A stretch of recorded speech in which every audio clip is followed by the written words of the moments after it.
নমস্কার বন্ধুরা, আর জি কুকিং চ্যানেলে আপনাদের সবাইকে স্বাগত। আজকে নিয়ে হাজির হয়ে গেলাম তেল ছাড়া, রৌদ্রে আর ঝামেলা ছাড়া কাঁচা আমের জেলি আচার রেসিপি নিয়ে। তো চলুন শুরু করা যাক। এখানে আমগুলোকে আমি প্রথমে খুব ভালো করে ধুয়ে খোসাটা ছাড়িয়ে কেটে নিয়েছি। আমগুলো কাটার পরে আর ধুইনি, আর আমার আমগুলোতে আটি হয়নি, একদমই কচি। এখন এই আমের মধ্যে আমি 500 গ্রাম চিনি দিয়ে দিলাম। আমার এখানে আম আছে 2 কেজি। চিনিটাকে দিয়ে খুব ভালো করে হাতের সাহায্যে আমের সঙ্গে মাখিয়ে নেব। খুব ভালো করে মাখিয়ে নিতে হবে, উল্টে পাল্টে নিচ ওপর করে খুব ভালো করে মাখিয়ে নিতে হবে। খুব ভালো করে চিনিটা মাখিয়ে নেওয়ার পরে ঢাকা দিয়ে আমি 1 ঘন্টা এইভাবে রেখে দেব। 1 ঘন্টা পর আমি ঢাকাটা খুলে নিলাম। এখন দেখুন চিনিটা গলে গিয়ে অনেকটাই পরিমাণে আমের মধ্যে জল বেরিয়ে গেছে।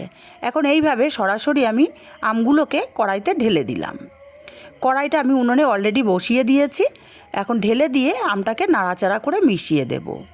খুব ভালো করে মিশিয়ে দেব, যেহেতু নিচে চিনি অনেকটাই জমেছিল, সেই চিনিগুলো যাতে গলে যায়।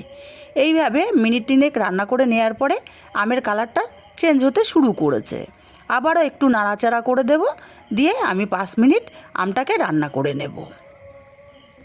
5 মিনিট আমটাকে রান্না করে নেওয়ার পরে অনেকটাই কালার চেঞ্জ হয়ে গেছে, আর চিনিটা সম্পূর্ণ গলে গিয়ে অনেকটাই জল বেরিয়েছে। আবার খুব ভালো করে নাড়াচাড়া করে মিশিয়ে দেব। মিশিয়ে দেওয়ার পরে এখানে দিয়ে দেব 1/2 চামচ হলুদ। হলুদের পরিমাণটা খুব বেশি দেওয়া যাবে না, যেহেতু তেল দেওয়া না, তাহলে কাঁচা হলুদের গন্ধ বেরোতে পারে। হলুদটাকে দিয়ে খুব ভালো করে নাড়াচাড়া করে মিশিয়ে দিয়ে এইভাবে আরও মিনিট 3-4 রান্না করে নেব। বন্ধুরা, রেসিপিটা ভালো লাগলে একটা লাইক দিতে কিন্তু ভুলবেন না। আরও 3 মিনিট রান্না করে নিয়েছি। এখন জলটা অনেকটাই শুকনো শুকনো হয়ে গেছে। এখন এখানে নাড়াচাড়া করে দিয়ে দেব স্বাদ মতো লবণ। লবণটা দিয়ে খুব ভালো করে নাড়াচাড়া করে মিশিয়ে দেব, দিয়ে আরও মিনিট 3-4 এইভাবে রান্না করে নেব। আচারটা রান্না হতে হতে আচারের মশলাটা আমি রেডি করে নেব।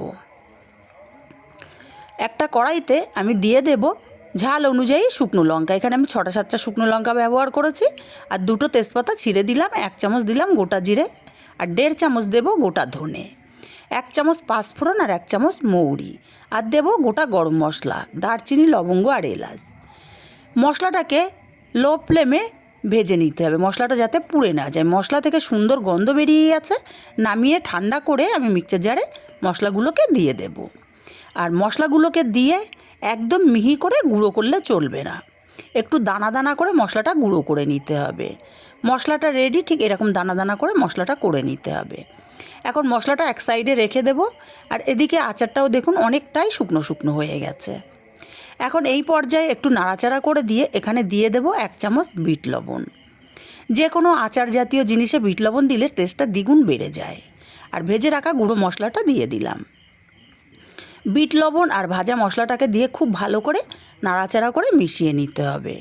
খুব ভালো করে মেশানো হয়ে গেলে আচারটা সারা বছর ভালো রাখার জন্য এখানে আমি 2 চামচ পরিমাণে ভিনিগার দিয়ে দেব। ভিনিগার দিলে আচারটা দীর্ঘদিন ভালো থাকবে, রৌদ্রে দিতে হবে না। আপনাদের হাতের কাছে ভিনিগার না থাকলে লেবুর রসও ব্যবহার করতে পারেন।